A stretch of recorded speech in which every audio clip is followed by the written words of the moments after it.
Hola a todos, hola Gladys. Hola, ¿cómo están?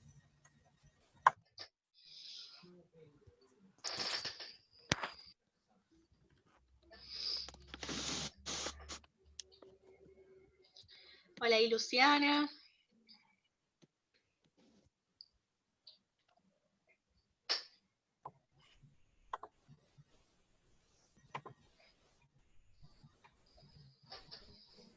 Bueno, ahí estamos esperando a que todos se vayan uniendo, así podemos arrancar cuando están todos y cuando nos presenten nuevamente, ya que seguramente haya nombres y caras nuevas.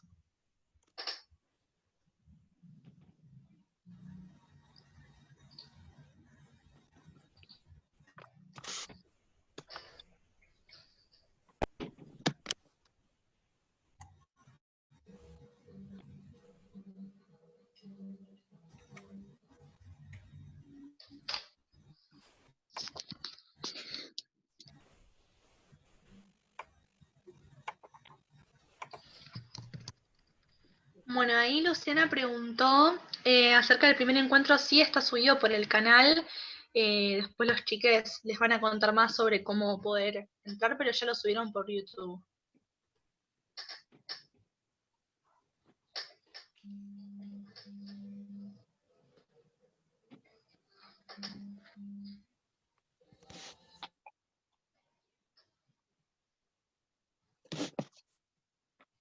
Buenas tardes a todos, todas.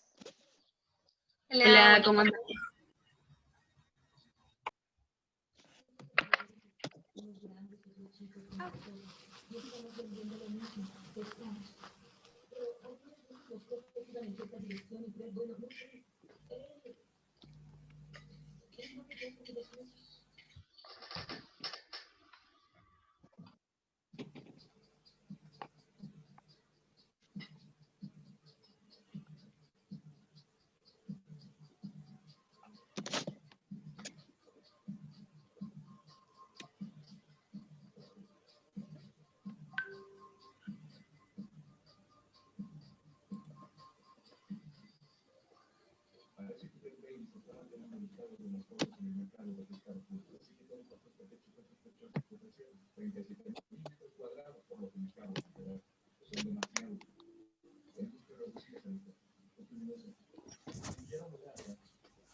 Bueno, ahí ya nos dejaron un mensaje de que por el momento ya no no quedan pendientes estudiantes, así que, bueno, Flor, Agustina, yo me quiero presentar, ya que el primer encuentro no pude estar por motivos laborales.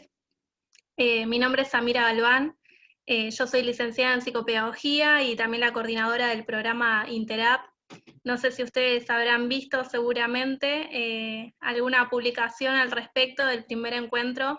La verdad que nos llegaron muchísimos mensajes por el primer encuentro y la verdad que estoy muy agradecida. Lo pude ver en el canal de YouTube, así que después lo podemos ir recordando en ambos programas, tanto en Interap como en el de Nati, que es la coordinadora general del programa de Ojos Abiertos. La verdad que nos enorgullece tenerla a las dos, tanto a Flor como a Agustina, porque la verdad que es una temática que hasta el día de hoy nos seguimos repreguntando y nos interpela a todos y todas, y la verdad es que nos enorgullece abrir estos espacios, estas charlas, estos debates, y la verdad que es buenísimo que podamos tener un taller en este momento de pandemia y poder seguir generando este tipo de espacios. Así que la verdad, desde mi parte y desde parte de Ojos Abiertos también, muchísimas gracias a todas y a todos. Muchas gracias, Sami. Primero quiero decirte feliz día. Gracias. Y feliz día a todos los licenciados y licenciadas en psicopedagogía. Y feliz día también del profesor. Hoy tenemos todos los días. Bueno, muchas gracias a todos por estar. Mi nombre es Florencia, está mi compañera Agustina. Nos presentamos por las dudas si hay alguien nuevo. Bueno, hoy la modalidad va a ser que empieza Agus. Agus va a empezar compartiendo un PowerPoint en donde vamos a explicar y a traer algunos conceptos que ya veníamos viendo en la primera clase que tienen que ver con estereotipos, géneros, feminidades y masculinidades, pero vamos a entrar más en detalle. Vamos a traer algunas fotos para ejemplificar, que estaría bueno ustedes que comenten a ver qué les pasa con esas fotos. Y después vamos a entrar la segunda parte, que va a ser la parte que voy a dar yo, que va a ser violencias basadas en el género, ciberbullying, grooming. Son temas muy delicados. Vamos a estar dando información sobre líneas telefónicas, sobre redes de contención, qué hacer en caso de denuncia, qué hacer en caso de que ustedes se encuentren en una situación de violencia de género, sea ustedes o alguna amiga, amigue, o algún familiar, que esperemos que nunca sea. Les pedimos que ustedes tienen la opción, obviamente, de dejar el Zoom cuando quieran. Si para ustedes llega a ser muy fuerte en algún momento la charla de violencia, pueden irse, no hay ningún compromiso en quedarse, y cuentan con nosotras luego de la charla si quieren mandarnos algún mensaje, algún mail sobre alguna situación en particular o sobre contención, saben que cuentan con nosotras. Así que si quieren hacer hospedadora a Agus para que empiece a compartir el PowerPoint, así ella empieza dando la primera parte de la charla. Muchas gracias a todos y espero que lo disfruten.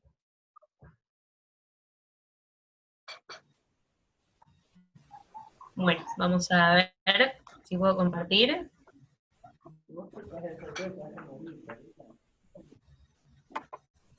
No, aún no. Dale. Bueno, ahora vamos a empezar con algo introductorio, sí, que ya habíamos visto algunas cosas la clase pasada, pero la recordamos para después relacionarlo con mitos, ¿sí? Roles, feminidades, masculinidades, y ya entrarnos en violencia, ¿sí? Buenísimo, gracias.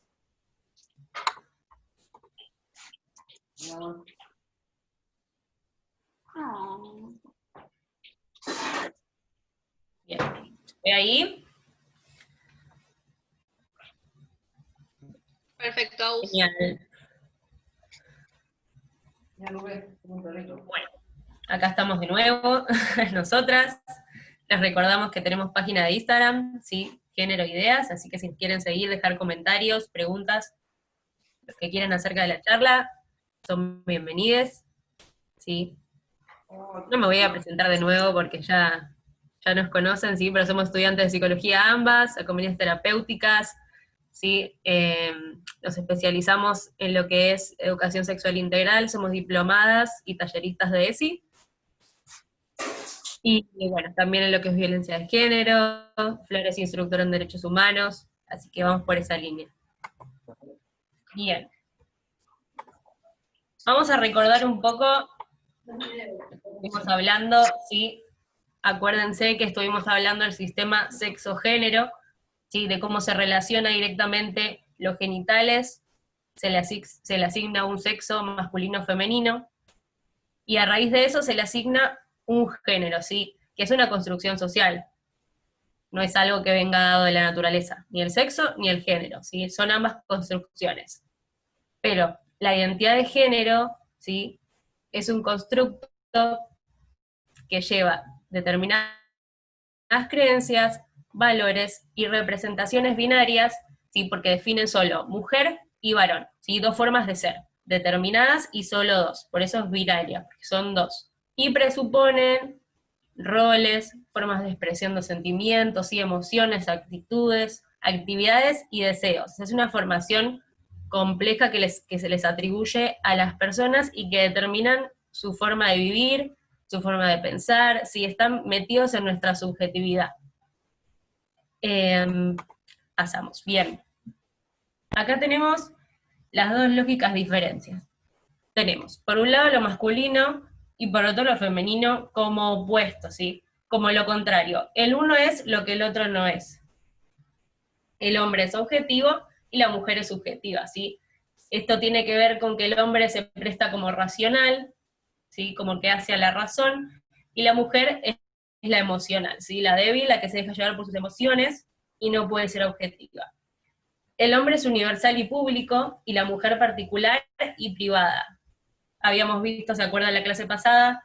Que la mujer quedaba aislada en el ámbito privado, ¿sí? Con los roles de cuidado del hogar y de las niñas, y el hombre salía al mundo público, ¿sí? Era el que trabaja, era el que puede construir un empleo, puede construir una situación de poder frente a otros, ¿sí? Es el que tiene la fuerza de trabajo. Bien, el hombre es el que posee una mente privilegiada, ¿sí? Se valora la mente del hombre, y en la mujer se valora el cuerpo, ¿sí? Porque está sexualizada y porque se valora la mujer relacionada a la reproducción. Bien. ¿De dónde salen, no, estos conceptos? Estos conceptos de hombre y de mujer. Porque es una construcción, no es algo que se dé y no siempre fue así. Hay que situar un pasaje, ¿sí? Fundamental, que es desde el feudalismo, que era un sistema, ¿sí? Una forma de ver el mundo, ¿sí? Tanto económica, social, política, ¿sí? Y por otro lado, el pasaje al capitalismo, que eso se da en la modernidad, ¿sí? Y hay varios hitos, como son la Revolución Industrial y la Francesa, que hacen este pasaje, ¿sí? Y va a cambiar la perspectiva de familia, ¿sí? Se va a establecer la familia nuclear, mamá, papá, hijes, ¿sí? Una perspectiva tutelar del cuidado, ¿sí? Donde se tiene que destinar más tiempo al cuidado de los hijos, y son los padres los que tienen que destinar ese tiempo, y nadie más. Hay un modelo de maternidad, la maternidad de apego, que ya lo vamos a ver. Se define el hombre público y la mujer privada. Y bueno, acá vamos a ver con la Revolución Francesa. ¿Quién es considerado ciudadano? ¿No? Se inicia con la toma de la Bastilla en el siglo XVIII, en Francia, ¿sí? Y levanta el lema de libertad, igualdad y fraternidad, ¿no? El sujeto es un sujeto individual, un ciudadano que cuenta con derechos, ¿no? Pero ¿quién es el ciudadano? ¿Quién es el que tiene los derechos? Bueno, ahí está, es el hombre, obviamente. No se esperen algo distinto. Es el hombre, clase media, europeo, blanco, ¿sí? Es el que también crea el conocimiento. Surge toda una corriente intelectual llamada el iluminismo, que va a cortar con los pensamientos del feudalismo, que pensaba que la razón, las creencias válidas eran las religiosas, ¿sí? Van a pasar estas creencias a transformarse en la ciencia, ¿sí? En el conocimiento racional, la razón, y la tiene el hombre, ¿sí? El que teoriza, el que hace ciencia, es el hombre. Bien, por otro lado, surge en Gran Bretaña, también en Europa, la Revolución Industrial, ¿sí? Acá se cambia el capitalismo concretamente, se cambia la lógica de producción, de trabajo, ¿sí? La economía, surgen las grandes industrias, el modelo de producción en serie, ¿sí? Y lo que va a pasar es que se concentran todas las industrias en la ciudad. Entonces, como hay gran oportunidad de trabajo en la ciudad, todos los que estaban en el campo, ¿sí? Pasan a vivir a la ciudad. Entonces, hay una gran acumulación de personas, ¿sí? Y se van a organizar en familias nucleares, familias reducidas, porque antes, en el feudalismo, ¿sí? Encontrábamos familias grandes, vivían todas juntas, ¿sí? Varios miembros de la familia, y hacía una crianza conjunta de los hijos. Ahora no, ahora se va a separar en matrimonio monogámico heterosexual y 2 hijos, ¿sí? Que van a ser los destinados a ser futuros productores, a ser futura fuerza de trabajo. La mujer va a ser la que críe a sus hijos y asegure esa reproducción, ¿sí? Los hombres, las mujeres, otra vez las hijas, van a quedar destinadas a hacer otra vez reproducción de otros hombres que se encarguen de ese trabajo, ¿sí? Bien. A partir de estos procesos, ¿sí? Surgen las feminidades de la modernidad, ¿sí? Estos mitos que se producen son para sostener el sistema, ¿sí? Los mitos, a medida que surgen, sostienen la modalidad capitalista, ¿sí? Sostiene, por ejemplo, el mito mujer igual madre, la familia nuclear, ¿sí? La crianza de los hijos. Se espera que la mujer, por solo el hecho de tener un útero, sea madre y sepa cómo ser madre, sepa qué hacer con ese niño, sepa y desee, ¿sí? Qué hacer con él y cómo criarlo. Se plantea que la realización de la mujer pasa por la maternidad, ¿sí? No hay otro destino posible. Vos tenés que querer ser madre, vos tenés que ser madre, ¿sí? Esa era la misión y para lo que la mujer estaba hecha y para lo que el matrimonio estaba pensado, ¿sí? Y la forma de crianza es el apego. Habíamos visto que había exceso, ¿sí? De natalidad, había exceso de nacimientos. Entonces lo que se plantea es un nuevo modelo de crianzas, ¿sí? Porque no siempre fue esta crianza de apego, donde el niño pasa siempre los primeros momentos con la mamá, todo el tiempo.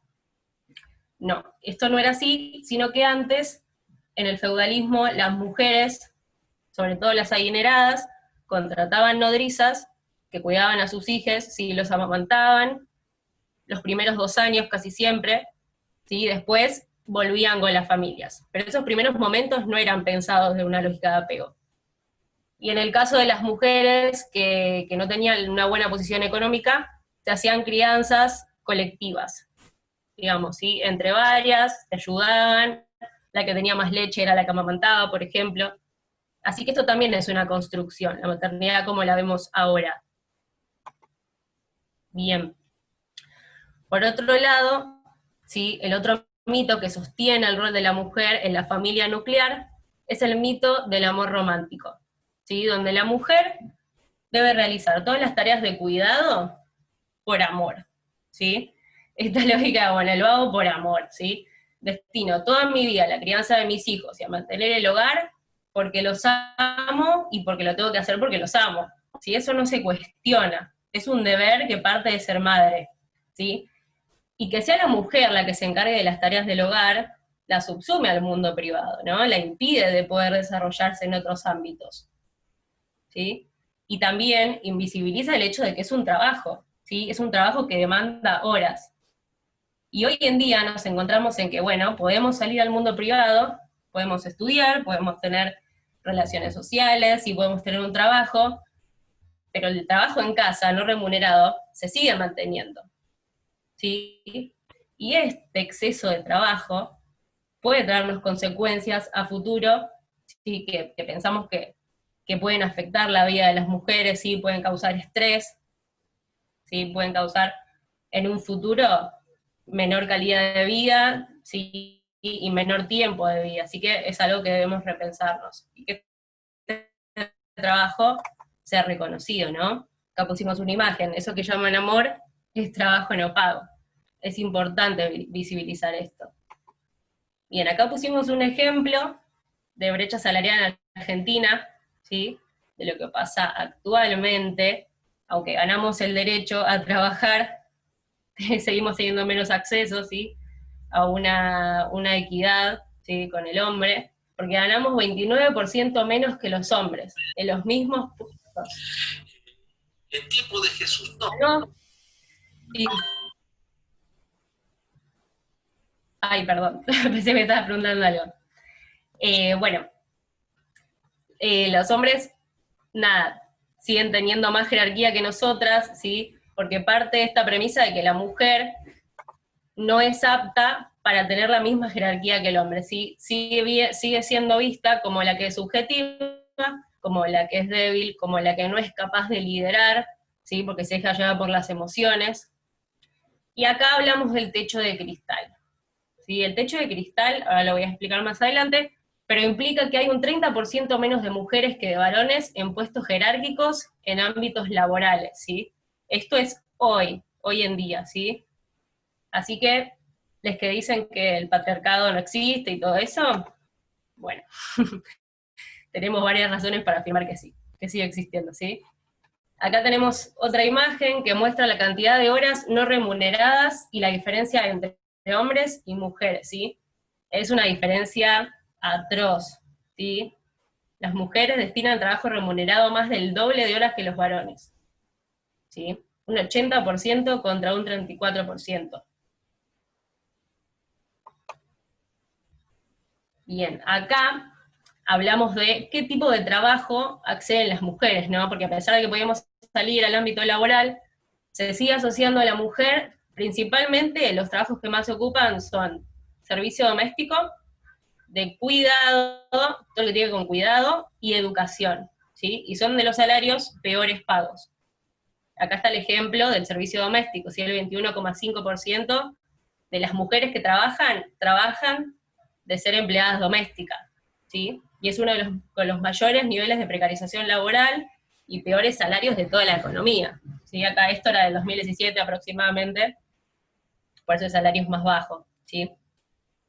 Pero hay que pensar cómo la crisis nos impacta, ¿no? La crisis económica, la crisis social, hoy en pandemia, ¿sí? Cómo nos afecta más a las mujeres, ¿no? Por el doble trabajo, porque trabajamos precarizadas y porque no se nos paga, y porque hay que estar al cuidado de los hijos, ¿no? Acá tenemos lo que yo decía, el techo de cristal, ¿sí? Es una limitación que se cree, que es instaurada, ¿sí? Porque en realidad no existe, ¿sí? Que se piensa que las mujeres no pueden tener la misma jerarquía que un hombre en un trabajo, que no tienen las mismas capacidades, ¿sí? Que no puede llegar a los mismos roles y a la misma jerarquía que llega un hombre, ¿sí? Es una barrera esto. Es una barrera a la hora también de tener ganas de querer crecer, porque se sabe que te van a discriminar por el hecho de ser mujer. Bien, acá pusimos unas imágenes que hablan de las presiones que tenemos las mujeres, ¿no? Esto es más con lo físico, ¿sí? Con el estereotipo de mujer. Y le dice, parece que algunas no llegaron al verano. Y ella dice, ¿estás hablando de tus neuronas? Claro, porque ¿quién sos vos para decirme, no? ¿Qué llegaron o no llegaron? ¿No? ¿A qué tengo que llegar? Y la otra, claro, está diciendo, hoy comí 300 calorías, y el hombre, yo milanesas con puré. Es esto, ¿no? La mujer es un cuerpo, no es una mente, no importa su mente. Al hombre, no, hoy en día por ahí sí tiene más estas presiones, sobre todo en la juventud, de la estética y del cuerpo, pero no es la misma presión, ¿sí? La mujer está cosificada y sexualizada. El hombre tiene otros atributos que se valoran. La mujer no, queda subsumida a eso, ¿sí? Bien. Otro mito, ¿sí?, de la feminidad es la pasividad erótica, ¿sí? Las mujeres piensan antes que estaban divididas en dos clases, ¿sí?, en la modernidad. Estaba la mujer que elegías para casarte, ¿sí?, que iba a ser tu mujer de matrimonio, que la elegías o por conveniencia, o porque era buena, o porque pensabas que iba a ser buena madre, ¿sí? pero no había un deseo sexual. O sea, la mujer no tenía libertad de explorar su sexualidad, de conocer su cuerpo, si no pensaba siquiera en su placer sexual, ¿sí? O sea, en su mayoría, estamos generalizando. Y después tenías la otra mujer, que era exclusivamente para tener sexo, ¿sí? El hombre no fue monogámico, ¿sí? Sino que dividía su vida en dos, tenía el matrimonio y por otro lado consumía a la mujer, sobre todo los prostíbulos, ¿sí? En la modernidad. O sea, la mujer era objeto sexual, ¿sí? Era de comercio sexual para el hombre. O sea, ninguna de los dos tipos, entre comillas, de mujeres disfrutaban de su sexualidad, sino que eran pensadas en relación al placer del hombre y cómo le servían al hombre. Hoy en día, esto cambió, ¿sí?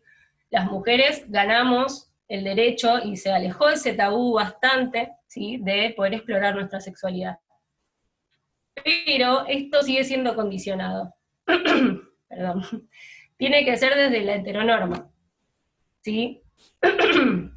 La mujer desarrolla su sexualidad dentro de lo hetero, ¿sí? Dentro de la lógica fálica, siempre con un hombre, lógica penetrativa. Y eso es lo que está impuesto, que es lo normal. ¿Sí? Que vos estés con un hombre, que haya un pene en el medio. Siempre está eso ahí como hacen las lesbianas, ¿no? No les falta algo, bueno, la pasan mejor que todas nosotras juntas, que todas las hetero juntas, olvídate. Se sabe que para el orgasmo femenino no se necesita de la penetración, ¿sí? Sino que el clítoris tiene todo que ver. Así que, bueno, hoy en día la mujer desarrolla su sexualidad dentro de la pareja monogámica también. Se espera que durante toda la vida vos estés con la misma persona, porque la pareja nuclear, la familia nuclear, tiene que seguir estando, ¿sí? Se sigue buscando eso. Entonces vos tenés que, con tu pareja, tener toda la vida la misma fogosidad, ¿sí? La misma frecuencia de relaciones sexuales, se espera que todo siga como el primer día, y eso es algo muy difícil de lograr, ¿no? Y es otra presión que tenemos. Vas a vivir tu sexualidad, pero siempre con la misma persona, y siempre te tenés que sentir bien con eso, ¿no? Y bueno, otro es el tema de los métodos anticonceptivos, ¿sí? ¿Quién debe cuidarse? Antes sabíamos que el hombre era el único que podía elegir si quedábamos embarazadas o no, ¿sí? Nosotros no teníamos derecho a nuestro cuerpo. Y en 1960 surge la píldora anticonceptiva, ¿sí? Fue un reavance, ¿sí? Fue un hito que marcaron las luchas feministas, ¿sí? Por el control de natalidad, por tener derecho a decidir, ¿sí? Si queremos quedar embarazadas o no. Pero igualmente, ¿sí? Es criticable porque estas pastillas generan grandes impactos en nuestro cuerpo, ¿sí? No son pastillas que no tengan efectos secundarios, sino que tienen, y muchos, ¿sí? Son muy agresivos para el cuerpo. Y no es cuestionado, ¿sí? Todos los métodos anticonceptivos femeninos, que son muchos hoy en día, son agresivos para nuestro cuerpo, ¿sí? Son hormonales, ¿sí? Como el DIU, ¿sí? El DIU hormonal, tenemos las pastillas, tenemos los chips, tenemos un montón de cosas, ¿sí? Y todo es invasivo, ¿sí? El hombre, primero que es el único que puede decidir si nos transmite o no una enfermedad de transmisión sexual, porque es lo único que sirve, y es el único que tiene un método no invasivo, ¿sí? Las mujeres contamos con preservativo femenino, pero acá en Argentina no se comercializa, ¿sí? Si se comercializa es impagable, ¿sí? Así que ahora se está luchando por ese derecho. Bien. Ahora vamos a hablar de las masculinidades, ¿no? Porque estas presiones y estos roles, ¿sí?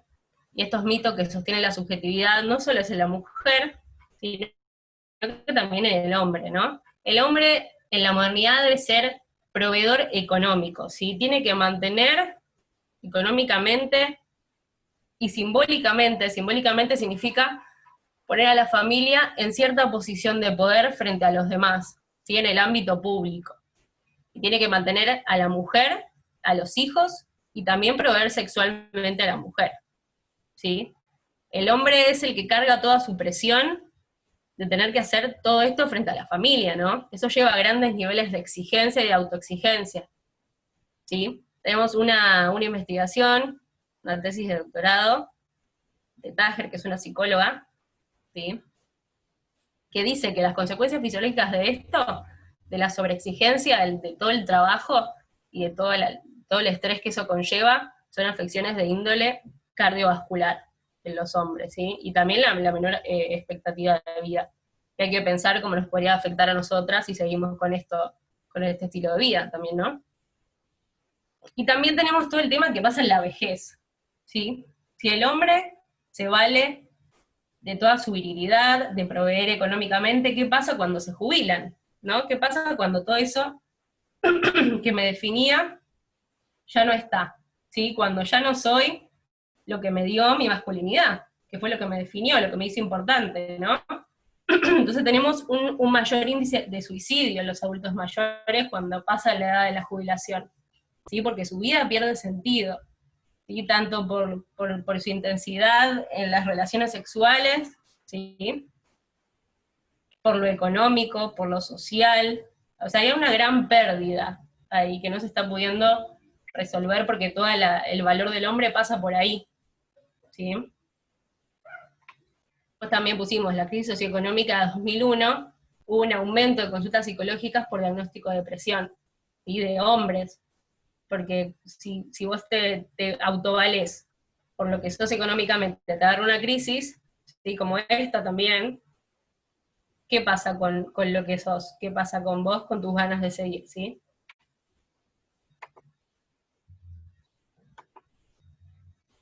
Bien, acá tenemos cómo condicionamos, ¿no? Cómo aportamos ya un género, ¿sí? Lo que va a tener que ser en un futuro desde que nace la persona.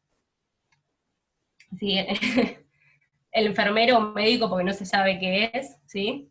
Le dice felicidades, es un varón. Ya pueden empezar a imponerle los ridículos mandatos sociales que les corresponden por su sexo. Y le dice urgente, trae la ropita celeste, ¿no? Como ya le agregan el color celeste porque es varón, ¿sí? Y porque tiene un pene. Y después acá se ve también los estereotipos de la masculinidad en los niños, ¿no? Como los demás juzgan y discriminan porque no se parece a la norma que dijeron que era un varón, ¿no? Y se reían de mí por jugarme a las muñecas.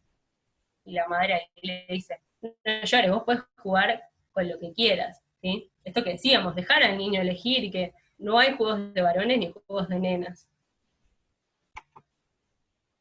Y en otro mito que tenemos es la actividad erótica. Esto que decíamos, ¿sí?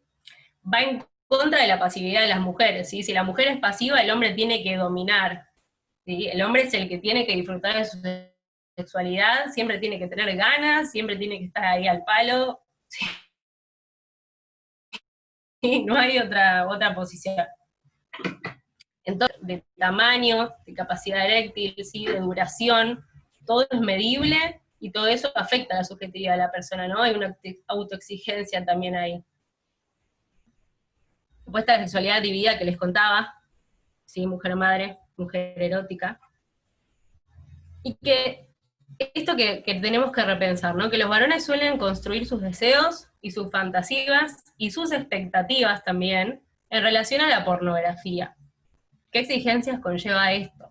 ¿No? ¿Qué nos muestra la pornografía? ¿Qué ideales nos muestran, no? ¿Cómo nos toca a cada uno? Nos genera un ideal inalcanzable que no es real y que genera condiciones en nuestra sexualidad y en la de los hombres y en la de las mujeres, ¿sí? Y hay que pensar todas las exigencias que nos producen, ¿sí? Y que no son reales. Y en acá vamos a pensar cómo influyen las feminidades y las masculinidades a la hora de pensar la maternidad y la paternidad, ¿sí? Cómo nos dividimos, cómo afrontamos la crianza, ¿no? Cómo se dividen las tareas en el hogar, quién hace cada cosa, ¿sí? No pensar que lo que hace el hombre es una ayuda, porque me ayuda en casa. Podemos pensar que los dos tienen la misma responsabilidad, porque los dos son padres, los dos son madres, y tienen que poder dividirse las tareas de igual manera, ¿sí? Porque los dos por ahí trabajan fuera del ámbito privado, y tienen derecho a repartirse las tareas de igual manera, ¿no? Entonces también, ¿qué ocurre con las licencias de trabajo o las exigencias del acompañamiento escolar? Sabemos que cuando se da a luz a un hijo, la mamá tiene 3 meses de licencia, ¿sí? Y el hombre tiene 3 días. Ya se naturaliza que el niño tiene que estar con la mamá, Si esto es algo que hay que replantearnos, mismo en pandemia, si mi hijo no va al colegio y yo tengo que seguir trabajando, ¿cómo hago para criarlo? ¿Sí? ¿Cómo hago si no me dan una licencia para poder estar con mi hijo? Eso también, no se tiene en cuenta este trabajo en casa. Si siempre se piensa en el público, pero nunca en el privado. Bien. Es importante que tengamos estas definiciones en cuenta para el tema que se viene ahora de violencia, ¿no? Cómo estos roles influyen a la hora de la violencia, ¿sí? Vamos a refrescar un poco el sistema patriarcal que lo vimos, sí, que era una forma de organización social que se basa en la dominación del hombre contra las mujeres y otras condiciones, ¿sí? Ya sea niñas, ya sea diversidades sexuales, ¿sí? Personas trans, queer, ¿sí? Travestis. Es el hombre que tiene la jerarquía, el que tiene poder de decir quién queda por fuera y quién está adentro. Sí, también un tipo de hombre, ¿no? No es lo mismo un tipo de hombre homosexual, blanco, cis, de clase media, que es el estereotipo de masculinidad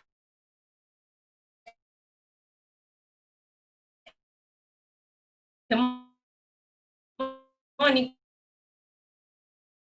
que nos quieren imponer, el que sirve al sistema, el que genera conocimiento, de clase baja, que no tiene educación, ¿sí? Ese siempre va a quedar excluido, va a tener relaciones asimétricas de poder. Y siempre se benefician los que tienen el poder. Y todo eso da la desigualdad, da la inequidad y a la injusticia que vivimos, ¿sí? Por último, el machismo. El machismo es la expresión del patriarcado, ¿sí? Es una manera de pensar que sostiene que los hombres son superiores a las mujeres y a otras identidades, ¿sí?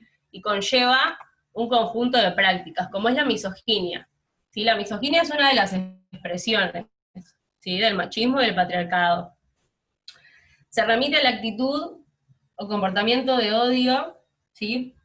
Solo por ser mujer, ¿sí? Un individuo tiene a alguien que es mujer solo porque es mujer. Por ejemplo, cuestionar siempre a la víctima de violencia de género, ¿no? ¿Por qué estaba tan tarde sola? ¿Por qué estaba sola? ¿Por qué se vistió así? ¿Por qué tenía la pollera tan corta? ¿Por qué se emborrachó? ¿Por qué se drogó? ¿Sí? Siempre la culpa es de la mujer, ¿sí? O decirle que es una puta, ¿sí? Porque se vistió, porque mostró un poco el escote, ¿sí? Pensar que porque tiene buen cuerpo no es inteligente, ¿sí? Cosificar a la mujer. Todo esto son actitudes misóginas, ¿sí? Que se sostienen una y otra vez, ¿sí? Y se toman como chistes, se toman como bromas, pero en realidad son actos de odio, ¿sí? Y después ni hablar de insultos, abusos, ¿sí? Femicidios, una de las violencias más grandes, ¿sí? Que encarna esta misoginia. Bien, acá tenemos una foto que expresa, bueno, ¿no? De forma extrema la familia patriarcal, ¿sí? Siempre la mujer oculta, ¿sí? Sin derecho, sin poder opinar, sin poder elegir. Así que está muy buena para representar y hacernos pensar. Y por último, y ya la dejo a Flor, repasar un poco el concepto de interseccionalidad para el tema de violencia, ¿no? Lo que decía yo, hay un montón de factores que influyen y que inciden, ¿sí? En las desigualdades, además del género. Como son la orientación sexual, la etnia, el nivel educativo, la clase social, ¿sí? La edad, todo esto va incrementando cada vez más la vulneración de derechos, ¿sí? Cada cosa en su conjunto hace que las cosas sean peores, ¿sí? Así que, bueno, ya la dejo a Flor. Bueno. Si tienen preguntas o algo, las recibimos ahora. Por ahora nos surgieron preguntas en el chat. Estoy como con la conexión ahí media que en un momento se me cortó un poquito, así que cualquier cosa, desmutense el mic y avísenme si no me están viendo o no me están escuchando. Antes de arrancar con violencia, quiero agregar algunos contenidos en relación a lo que venía diciendo Agus. Primero en relación a lo que es la sexualidad de la mujer, por mucho tiempo fue tabú, y es hoy en día en donde tenemos más bien una desinformación todavía, por eso vengo a presentarles, no sé si la pueden ver, espero que sí, si no pueden fijar mi pantalla, si la pueden ver como más grande. Esto es una vulva, mal llamada vagina, porque solemos llamar a la totalidad vagina. Muchas veces se nos fue privada la información. Bueno, esta es de un lugar que se llama Sutra Eroteca, en donde tiene la vulva, el pene, los testículos, el clítoris, o sea, podemos tener información de educación sexual. Nada, quería presentárselas, que está bueno tener en cuenta y está bueno también poder hablar acerca sobre, principalmente, este organito de por acá, me voy a acercar, de acá, que es el clítoris, que tiene más de 8000 terminaciones nerviosas, y es solamente destinado al placer sexual de las personas vulvaportantes. Esto es súper importante porque tenemos un órgano destinado solamente y exclusivamente al placer, y sí podemos llamar vagina a lo que tenemos acá, que es la entrada vaginal, que acá sí tenemos como una lógica más bien penetrativa, en donde sí va a pasar todo por una cuestión más falocéntrica. Bueno, quería mostrarles un poco eso. Esto no va a ser una charla sobre métodos anticonceptivos y demás, pero está bueno como tener en cuenta algunas cuestiones. Bueno, ahora sí voy a compartir pantalla. Ahí va. Perdón, ahí Damián hacía una pregunta, de que pregunta si se han desarrollado píldoras anticonceptivas masculinas. Yo sepa, no. Sé que hay experimentales, pero a la venta no hay. Claro, hay en forma experimental, pero el problema es que surgieron varios efectos adversos con esa pastilla, principalmente lo que es relaciona algunos efectos de episodios depresivos. Si hoy en día vemos el prospecto de una pastilla anticonceptiva, bueno, acá tengo un prospecto. Sí, depresión, cambios de humor, acné, Todo esto cáncer. que tenemos por acá son esta lista enorme, efectos indeseables que pueden ocurrir y efectos adversos que pueden ocurrir por tomar una pastilla anticonceptiva, en este caso hormonal. Bueno, también, a ver, está bueno relacionar sobre qué efectos adversos quizás para la mujer son menos importantes y qué efectos adversos son dificultosos o imposibles de pensar en las masculinidades, porque bueno, la depresión tiene que ver con un estado emocional justamente, y el hombre aparece como como el objetivo, como el que no puede tener emociones, entonces es muy fuerte que un posible efecto adverso sea justamente la parte más emocional. Sí, también está la baja en el deseo sexual, la falta de lubricación en la mujer. Eso sería medio empezado en el hombre, ¿no? Si no se le erecta el pene, si no tiene deseo sexual, sería complicado. Totalmente. Bueno, entrando en violencia, bueno, ya habíamos hablado un poco acerca de lo que son las violencias patriarcales, que son las violencias que todos pasamos por estar dentro del sistema patriarcal, que tienen que ver justamente en relación a estos estereotipos, estos mitos y estos roles que se nos son exigidos de cumplir, que también es una exigencia para las masculinidades. Por eso hoy en día hay muchas políticas públicas para construir nuevas masculinidades. Por lo menos Agus y yo consideramos que es importante que dentro de lo que es el movimiento feminista haya una lógica de poder incluir a las masculinidades desde construir nuevas formas, y no desde apartar y alejarnos y individualizar la causa. Y las violencias basadas en el género justamente, que se basan en esta cuestión de dominio, de jerarquización. El problema no es que seamos todos diversos y diferentes, sino el problema es que esta diferencia está jerarquizada. ¿Qué quiere decir? Que hay un sexo o un género que va a estar por encima del otro, y a este por encima también le da un dominio de poder, obviamente. Y este dominio de poder autoriza, se podría decir, a determinadas acciones y a determinado control. porque justamente se basa en un abuso y una vulneración, sea explícita o implícito, de los derechos de esa persona por una relación desigual de poder y de dominio y de control absoluto. Vamos a ir viendo más adelante que justamente las violencias basadas en el género suelen ocurrir en relación al control de la otra persona. ¿Y qué pasa con la pérdida de control o qué pasa cuando aparece una situación en donde la mujer o disidencias sexuales y de género tienen la oportunidad de tener mayor independencia, sea en lo laboral, en lo económico, en lo social y en lo personal, obviamente? La posición de quien ejerce las violencias basadas en el género son las masculinidades hegemónicas. Hegemónicas, como decía Agus, en este sentido de que estén dentro de estos mitos, que estén dentro de los roles, el hombre blanco, cis, hegemónico. Obviamente, dentro de las masculinidades hay distintas opresiones, no va a ser lo mismo una masculinidad heterosexual viril que una masculinidad homosexual, lastimosamente. Bueno, y vamos a entrar específicamente con la temática de violencia contra las mujeres, ya que dentro de lo que es violencia basadas en el género podemos encontrar distintos tipos de violencia, violencia contra las mujeres, violencia dentro de la pareja, violencia en relación a las disidencias sexuales. Como el próximo encuentro va a ser sobre diversidades y vamos a estar hablando un poco sobre lo que son los trans y travesticidios, hoy nos queríamos centrar principalmente en la violencia contra las mujeres.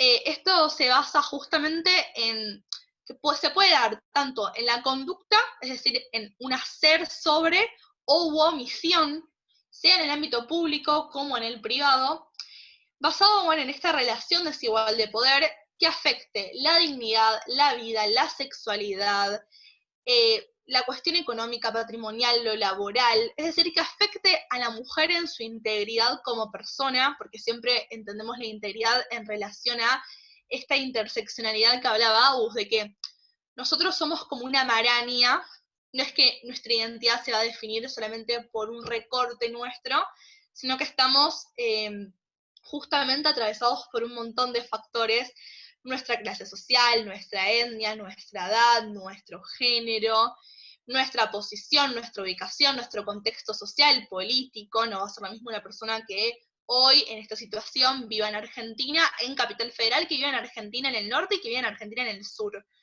Ni hablar de otros países y otras culturas dentro de otros continentes, por ejemplo.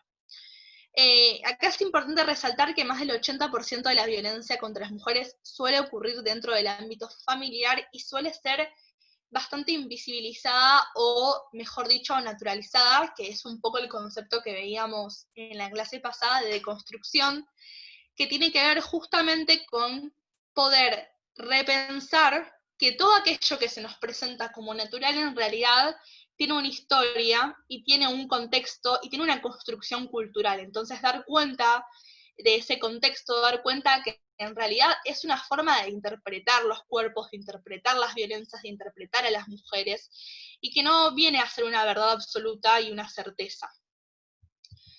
Bueno, acá en Argentina tenemos la ley 26.485 en el 2009, que bueno, se llama como la ley de violencia contra las mujeres, es conocida, pero es un término bastante simplista decir la ley de violencia contra las mujeres, porque justamente los tres términos que a mí más me gustan de esta ley son justamente prevenir, sancionar y erradicar la violencia contra las mujeres en los ámbitos en donde se desarrollan sus relaciones interpersonales.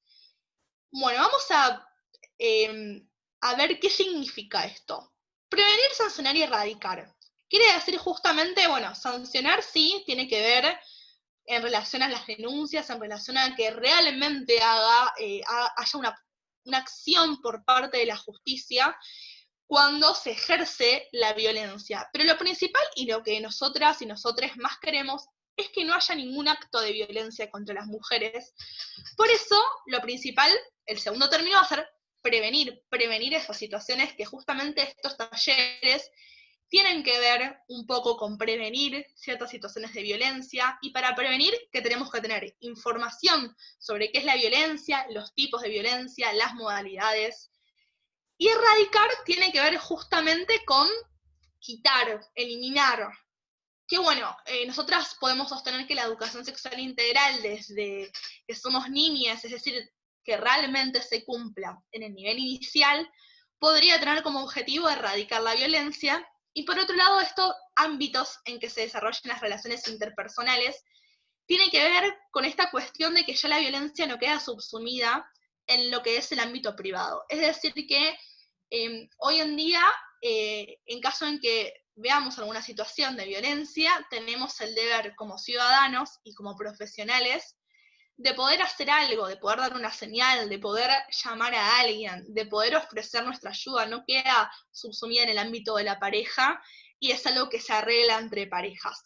Justamente la Organización Mundial de la Salud sostiene que la violencia contra las mujeres, principalmente la violencia física y la violencia sexual, es un tema de salud pública. ¿Qué quiere decir esto? Que es un tema en la agenda estatal, que debe ser un tema fundamental que debe estar dentro de la agenda estatal para desarrollar políticas públicas. Y cuando decimos Estado, es importante dar cuenta que nosotros como ciudadanos estamos dentro del Estado, formamos parte del Estado, entonces nosotros también somos parte de lo que hacemos ante una situación de violencia. Bueno, acá tenemos los objetivos de la ley. A mí el objetivo que quizás más me parece pertinente es la remoción de estos patrones socioculturales que sostienen la violencia. ¿Qué quiere decir? Que todo lo que estuvimos viendo anteriormente y que dio Agus respecto a los estereotipos van a sostener lo que se llaman la violencia naturalizada o micromachismos. ¿Por qué micromachismos? El término micro no está entendido desde lo nimio, desde la nimiedad, sino es un término empleado frecuentemente principal por Foucault, en donde quiere decir que lo micro es esto que está naturalizado e invisibilizado, pero que va creciendo. O sea, ¿qué quiere decir que va creciendo? Que la base de la violencia son estos micromachismos, estas situaciones naturalizadas de violencia, que van a ir escalando poco a poco hasta que tenemos la punta del iceberg, se podría decir, que es la violencia física o la violencia sexual, que es una violencia en donde estalla el conflicto. Y bueno, otro de los objetivos que me parece importantísimo es la asistencia integral, más si acá lo están viendo estudiantes, es muy importante que haya una cuestión interdisciplinaria a la hora de tratar las violencias, en donde acudan una psicóloga, una trabajadora social, médicos, abogados, en donde realmente haya una conexión de saberes entre profesionales de la salud y profesionales que sean pertinentes al área. Bueno, esta ley establece lo que venía diciendo, que hay distintos tipos y modalidades de violencia. Dentro de los tipos tenemos la física, la psicológica, la sexual, la económica y patrimonial, y la simbólica. Y bueno, dentro de las modalidades vamos a tener institucional, contra la libertad reproductiva, la laboral, la doméstica, la obstétrica y la mediática.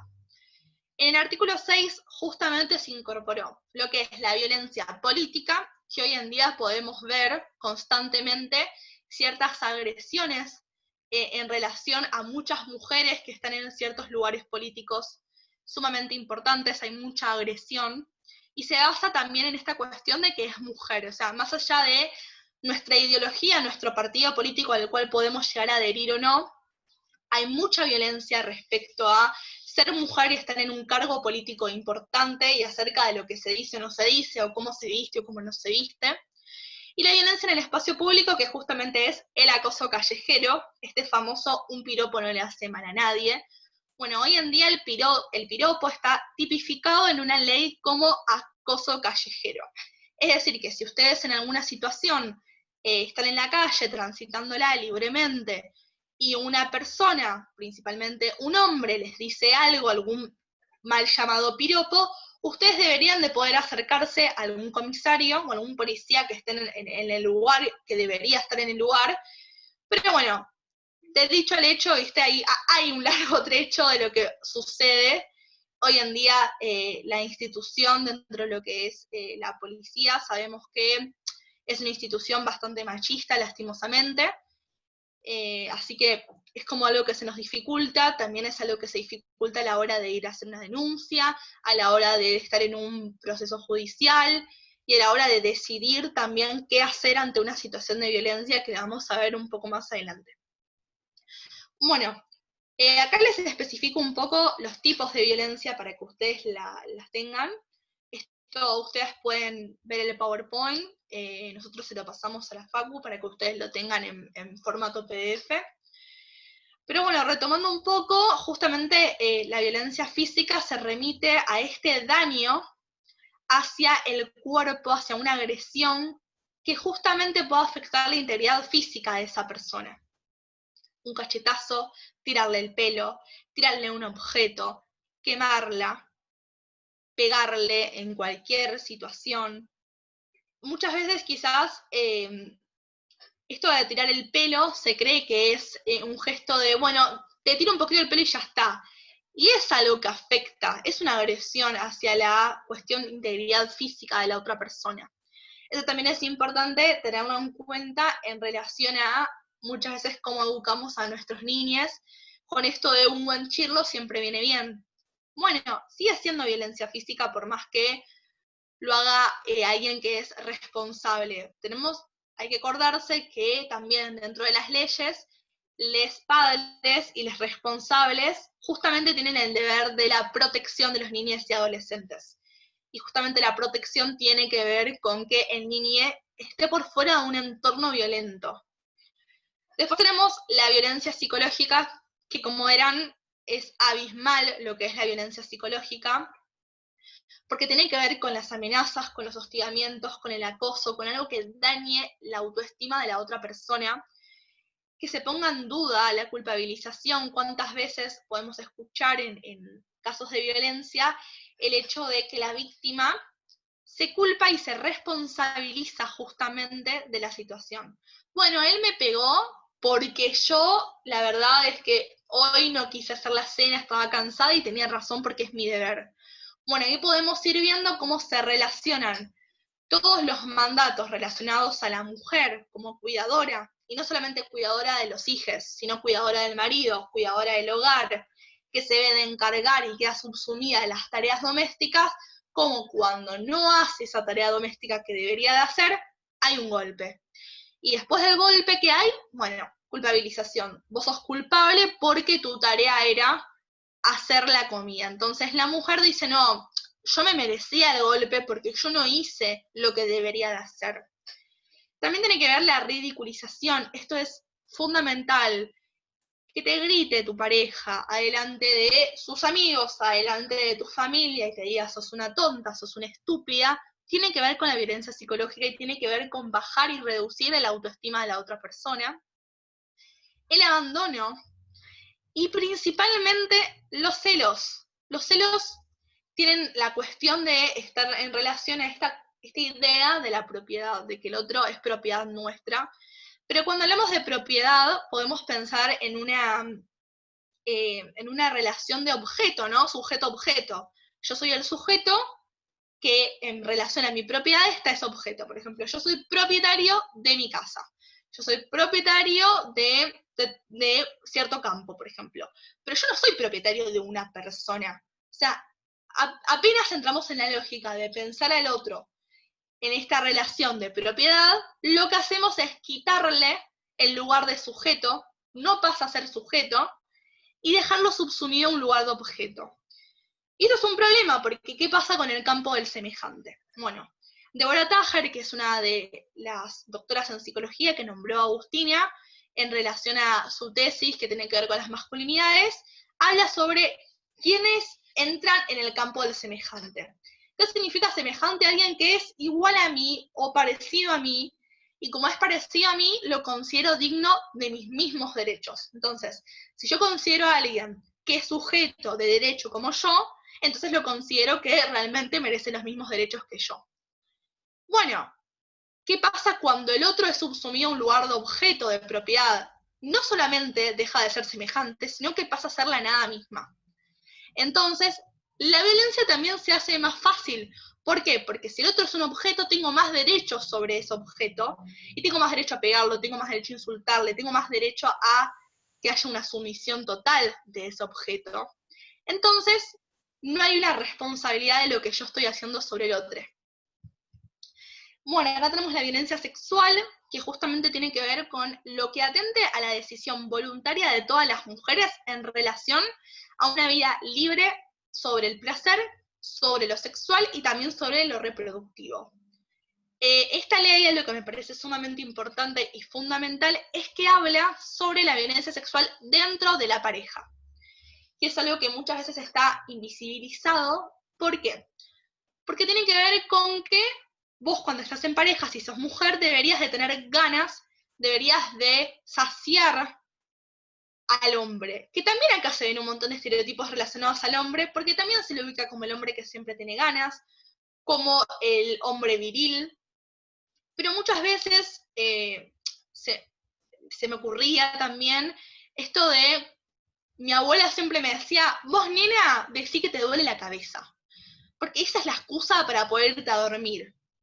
¿Por qué no podemos decir que no tenemos ganas? ¿Por qué no es validada nuestra voz para decir que realmente no queremos? Y está bien decir que no, y no tener que fingir que tenemos algún padecimiento o alguna dolencia para tener alguna actividad relacionada al ámbito sexual.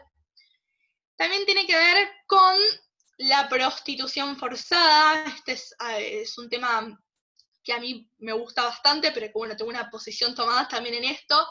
Pero está bueno repensar qué pasa con la trata de personas, qué pasa realmente con las decisiones en la prostitución. ¿Hay una decisión real o hay un sistema patriarcal atrás que termina obligando a muchas mujeres a estar dentro del sistema prostituyente?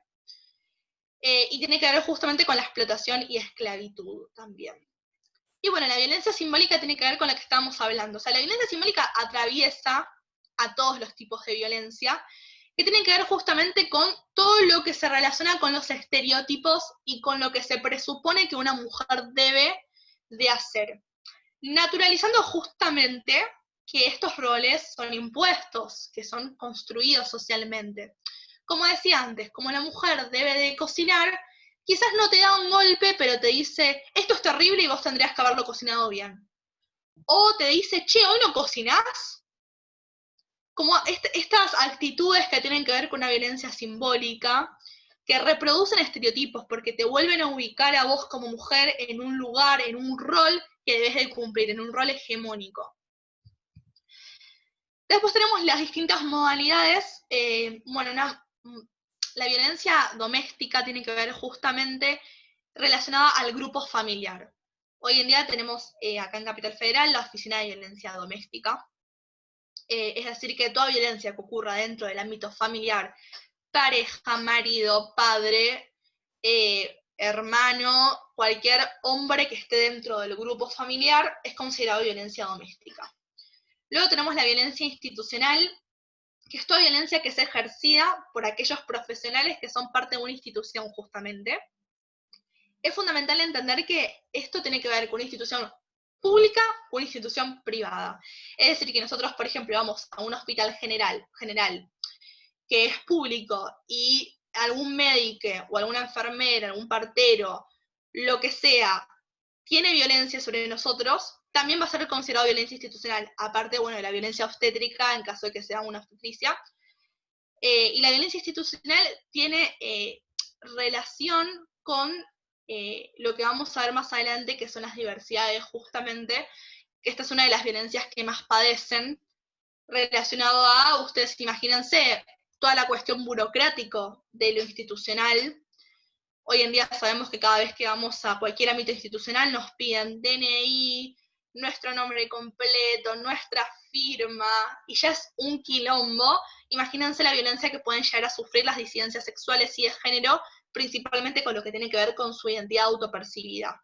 Está bueno que lo vayan pensando para el próximo encuentro y ver a qué conclusiones fueron llegando por sí mismos.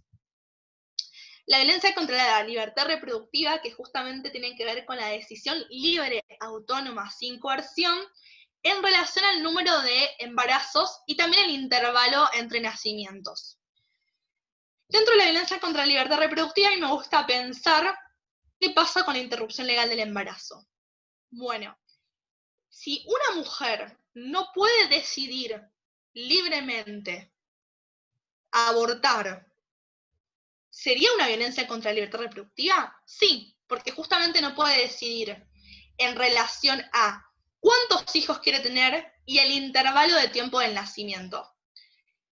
Eso es muy importante tenerlo en cuenta y el por qué también hoy en día hay mucha movilización respecto a que realmente haya una ley de interrupción legal del embarazo. Después tenemos la violencia obstétrica, que tiene que ver justamente con el personal de salud en relación a los procesos reproductivos de la mujer, donde hay un trato totalmente deshumano, donde te tratan como si fueses realmente una máquina de reproducir bebés. Te gritan, te maltratan, te humillan, no entienden tu dolor, no entienden lo que vos estás pasando. Tenemos que entender que el embarazo es un proceso y que realmente es algo invasivo. O sea, toda cuestión que nosotros ingiramos en nuestro cuerpo, tengamos en nuestro cuerpo, es algo invasivo, por más que si el embarazo es planificado o es un embarazo deseado, obviamente que lo vas a vivir con otra perspectiva si no es planificado, no es intencional o no es deseado. No me gusta llamar embarazo no deseado porque nosotros desde este lugar muy poco sabemos sobre el deseo de la otra persona. Tendríamos que en ese caso, como psicólogos o como profesionales, tener una comunicación y poder dar cuenta del deseo o no de la persona de ser madre. Tenemos la violencia mediática, que tiene que ver justamente en relación a la difusión de fotos, a la difamación, algo que atente justamente en contra del honor o la dignidad de la persona. Hoy en día la violencia mediática es abismal, principalmente en pandemia, que es algo que vamos a estar hablando más adelante, y la violencia laboral, que es aquella que justamente se discrimina dentro de lo que es el ámbito de trabajo, sea público, sea privado, que tiene que ver con el techo de cristal también, o sea, tener quizás la misma profesión e igualmente cobrar menos, que te discriminen, o la pregunta típica cuando vas a una entrevista de trabajos, ¿vos querés tener hijos? No, porque si querés tener hijos, este trabajo no es para vos. Porque claro, después te tienen que dar la licencia por maternidad. Y realmente a las instituciones laborales les interesa la productividad de la persona y que la rinda, porque las licencias por maternidad también te tienen que cubrir el salario mínimo vital y móvil o lo que estés cobrando. Entonces, esto es súper usual en las entrevistas laborales para las mujeres, esta pregunta. ¿Y qué pasa ahí con la mujer? ¿Miente, no miente? Porque también si miente está la cuestión de cómo vas a ser madre y no querés ser mujer. Entonces, se juegan un montón de decisiones a la hora para una mujer de dar una entrevista laboral, al igual que la cuestión de la apariencia de vestimento. Una mujer debería de ir con una pollera, una camisita, o el intercambio que hay en la violencia laboral de, bueno, si vos haces esto, el puesto de trabajo es tuyo, que eso no es solamente violencia laboral, sino que tiene que ver también con la violencia sexual. Y bueno, acá tenemos lo que es el círculo de violencia, que tiene que ver con un momento principal de tensión, que es donde se acumulan quizás las violencias más naturales, menos visibles, que tienen que ver justamente con una violencia relacionada a la violencia simbólica, a la violencia verbal, con los insultos, y quizás pueda haber alguna que otra agresión, como lo que es una tirada de pelo, que quizás para una mujer hoy en día es, bueno, fue una tirada de pelo, pero es violencia física. Pero esto es algo como, ustedes lo tienen que ver como algo que se va acumulando, se acumula la tensión, se acumula la situación y cada vez es más violento todo el círculo familiar es más violento. Después de esa tensión llega un momento en donde estalla. ¿Cómo estalla? Estalla a una situación de violencia en donde realmente hay un riesgo inminente para la mujer o para terceros, si es que en la familia hay hijes o estás conviviendo con otra persona, en donde exclusivamente acá tenés una violencia física, psíquica y o sexual grave. Es decir, te pega un cachetazo que te puede hacer caer y te puedes desnucar. Te violó, abusó de vos. O cuando ya es un nivel psíquico que nadie puede soportar. Y después tenemos la luna de miel. Que la luna de miel es donde aparecen estrategias por parte del hombre para que aparezca esta cuestión de el perdón. Entonces hay un arrepentimiento falso del hombre, en donde se podría hacer como que te quiera recuperar, Y acá el problema es que dentro de lo que es la agresión y la luna de miel, después cuando la mujer llega a este momento, la luna de miel, en donde aparecen con flores, te piden perdón, te tratan súper bien, te tratan súper dulce, te hacen regalos, te llevan a todos lados, y vos realmente sentís que hay una noción de cambio y que quizás eso fue un momento y ya que te pegó una vez y que no va a volver a pasar, porque también está la promesa de no va a volver a pasar, podemos empezar terapia juntos. Bueno, en ese momento la mujer elimina el momento de agresión, que se llama el famoso periodo de amnesia total. ¿Qué pasa con esto? Hace que cada vez los círculos se alejen más y más y más y más. Cada vez la familia y las redes de apoyo se terminan alejando más, al momento tal de que la mujer termina quedando sola, y eso es un factor de riesgo grave, grave, para la violencia. Entonces, ustedes imagínense tener alguna amiga, la hipótesis de tener alguna amiga que está viviendo una situación de violencia de género, el novio o la pareja o el marido le pega y le deja una marca. Luego de ese golpe aparece la cuestión del perdón. Tu amiga está súper contenta porque parece ser que todo va perfecto, que él quiere cambiar, que están empezando una terapia juntos. ¿Y vos qué vas a sentir? Vos vas a sentir bronca, vos como círculo familiar y como círculo de amistad, porque la mujer, tu amiga, se olvida de ese momento, se olvida de ese golpe, se olvida de esa marca. Mismo ocurre muchas veces que la mujer se tapa la marca con maquillaje. Que ese taparse la marca con maquillaje también quiere decir un no lo quiero ver, porque esto también me hace acordar a que hubo un momento en donde realmente me humilló, donde me pegó y donde yo estaba en riesgo inminente y que podría haber muerto, y podría haber sido yo, aquella mujer que aparece todos los días cuando prendo la tele, porque hoy en día tenemos una mujer muerta por femicidio cada 29 horas. Pero esto no es culpa de la mujer, justamente, porque hay un grave rol en culpabilizar a la mujer por esta situación y alejarnos. Por eso hoy en día quiero que ustedes se lleven de esta charla que si ustedes están en alguna situación o aún conocido en una situación, no se alejen, no se vayan, soporten esa situación, soporten esa amnesia, es un círculo y es algo que ocurre, es algo que les pasa a muchas mujeres. Y lo importante es que luego de la agresión tenemos un pequeño lapsus, un pequeño momento en donde muchas mujeres terminan realizando las denuncias. Es un momento importante para estar presente, para acompañar en caso de la decisión que tome la mujer, obviamente. Muchas veces la denuncia no es la mejor opción. Acá tenemos lo que se denomina la violencia contra las mujeres en entornos digitales, que nos parecía importante hablar un poco, ya que hoy en día estamos en una situación de pandemia y todo pasa por las redes sociales, todo pasa por un mensaje por WhatsApp, por Instagram, por Twitter, y justamente tiene que ver con ciertos envíos y en relación a insultos, a llamadas telefónicas reiteradas, al control, a la difusión de imágenes privadas que el otro mande, a las amenazas, a la vigilancia, a usar información que tenga tuya que pueda obtener por internet para amenazarte o para acusarte de algo.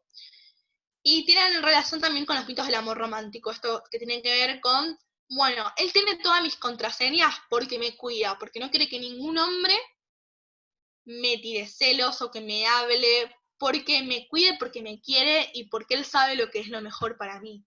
O, no, yo le mando ubicación todos los días porque él en realidad no quiere que me pase nada en la calle. Bueno, hay que ver cuando hay cierta cuestión realmente del cuidado, y sabemos que en la calle parece ser que hay ciertas horas que solamente para los hombres, y suele haber a veces mucho cuidado de padres, madres, parejas, porque realmente la situación hoy en día es muy violenta en la calle, y también tenemos que poder ver cuando en realidad nos está controlando, quiere saber dónde estamos, y qué pasa cuando pierde el control, porque cuando pierde el control y cuando se pierde esa situación en donde está la mujer dominada, aparecen signos de violencia más agresiva como la que estuvimos viendo de la violencia física o la violencia sexual. Después tenemos la porno venganza y la sextorsión, que la porno venganza tiene que ver con difundir fotos de partes íntimas que no fue consentido. Esto suele ocurrir muchísimo en la adolescencia y por eso si acá hay presente padres, madres, es importante dar cuenta de que si vemos a nuestros adolescentes en una situación de vulnerabilidad escolar, Es importante poder hablar con el colegio, poder habilitar espacios de comunicación, porque realmente son situaciones que ocurren, la difusión de contenido sexual. Y después tenemos la sextorsión, que es, bueno, vos me pasaste una foto íntima tuya, hacé esto o yo la difundo.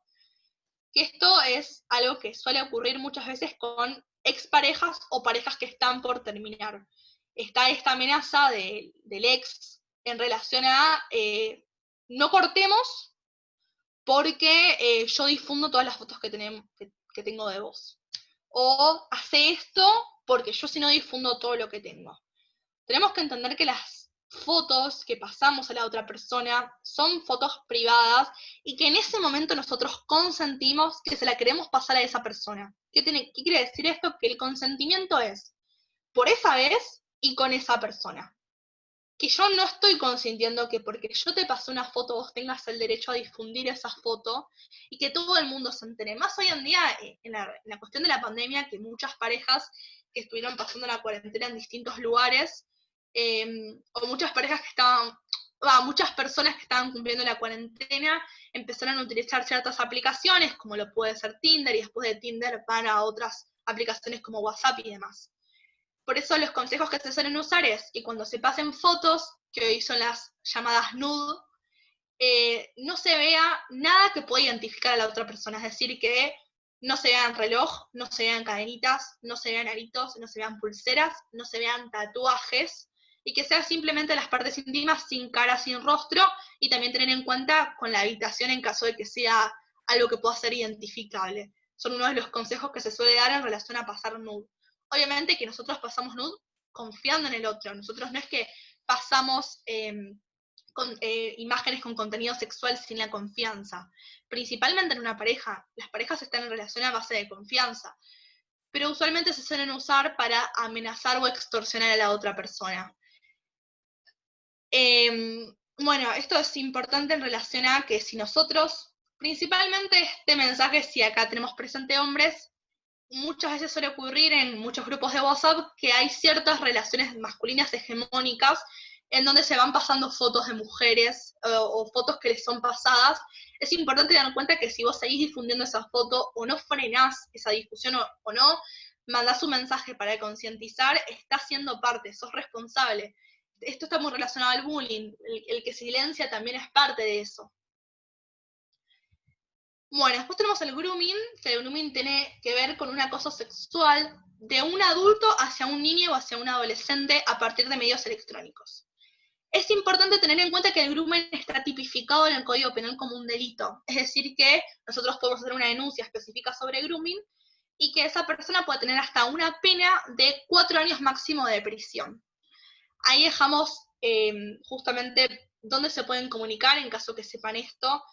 Es importante estar muy, muy atentos a nuestros niños y a nuestros adolescentes en estas situaciones. Hay la cuestión de, bueno, ¿qué pasa con la privacidad? Es fundamental entender que hay que respetar la privacidad de todos los niños o de todos los adultos siempre. O sea, la privacidad es tanto para un niño, para un adolescente como para un adulto.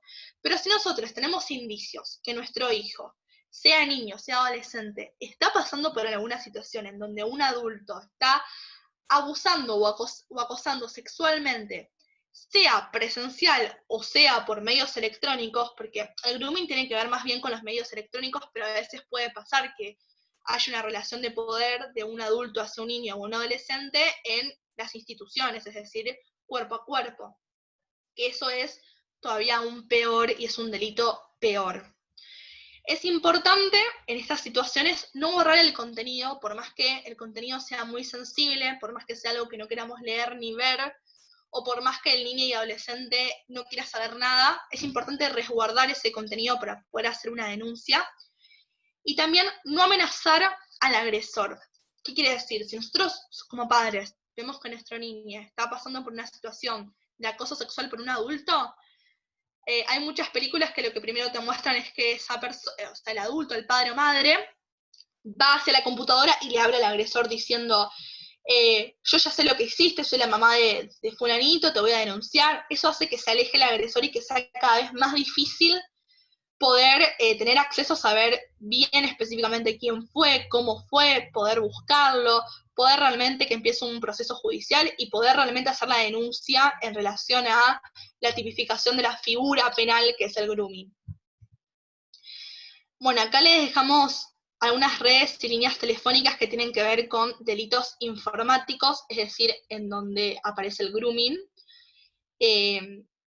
Esto lo van a tener, lo pueden tener, cualquier cosa también nos habla en el privado para poder tener el PowerPoint. Acá tenemos un par de frases relacionadas justamente a lo que estuve diciendo.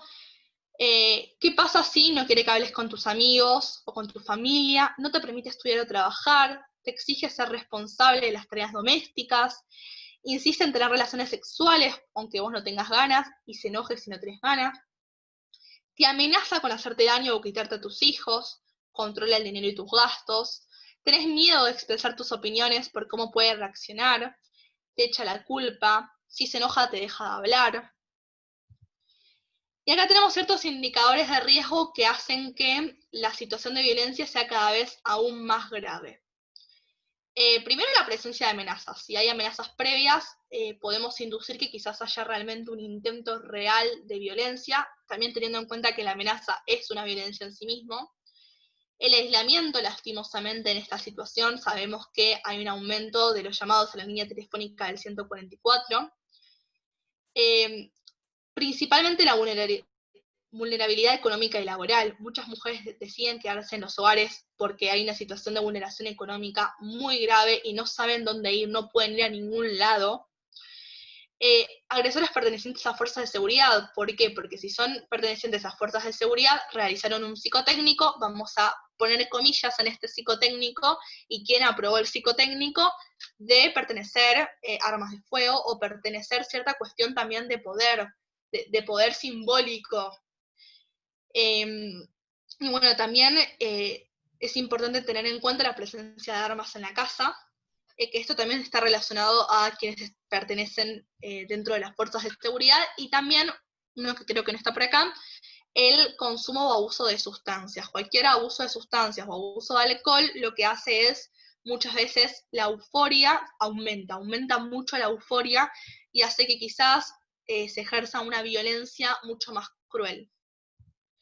Acá tenemos las líneas telefónicas y donde denunciar. El 144 es una atención gratuita las 24 horas, no solamente para llamar si estás padeciendo denuncias, sino para que te den un asesoramiento de qué hacer ante una situación de violencia.